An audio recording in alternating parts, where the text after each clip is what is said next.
今回から新たな加速がやべえやつのグランプリ始まるぞ。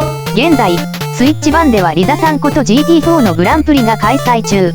そしてこの車はその生まれ変わりを疑うほど加速が悪い。まあリザさんは死んでないけどな。勝手に生まれ変わらせるな。性能が近いせいかグランプリのコースが全く同じみたい。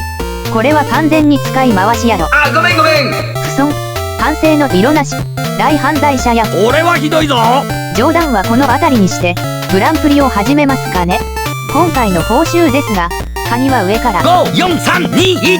まあいつも通りやね。私が目指すのもいつもの位置でしょう。現在のランキングですが記録が1つしかない。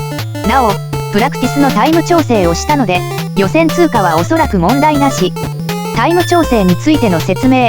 スイッチのプレイヤーはプラクティスをトレーニングに置き換えてお聞きください。なぜか途中で文言が切り替わりました。しかしゲーム内での意味は同じです。で予選が始まるまでは一番左のミッションがギリギリクリアできるタイムに調整します。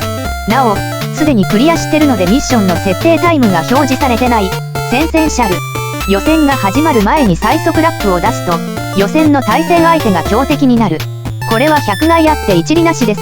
苦しむのが好きな人以外はおすすめしません。現在のように予選が始まったら次のステップに移行します。プラクティスタイムをこのタイム付近に近づける。なお予選でもこのタイムを目指すことになります。私はこの2つのタイム調整で決勝のステージ4に所属するのが定番。覚えておいて損はないと思います。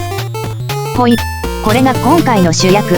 加速が60とか私の愛車を思い出しますね。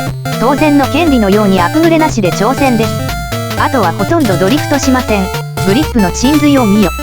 はい、聞いてはいみんな聞いて。ハローゲンって書いて。開始の合図とともに今スタートいたしました。開始の合図はハロゲン。下り坂の美学だ。最近何でも美学になってんね。さあ左右のバランスをうまく持っていかなくてはならない。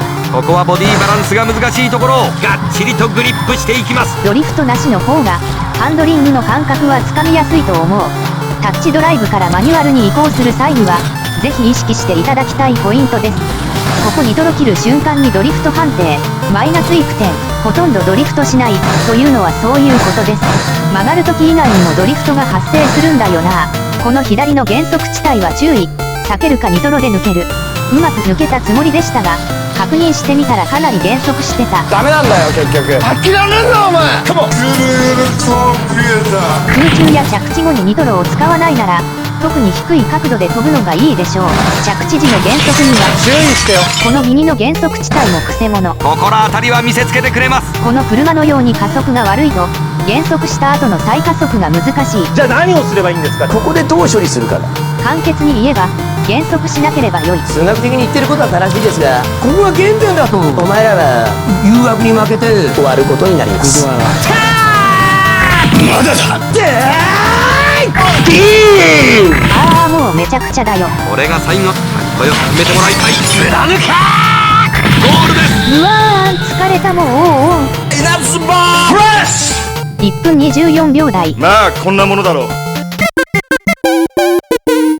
結果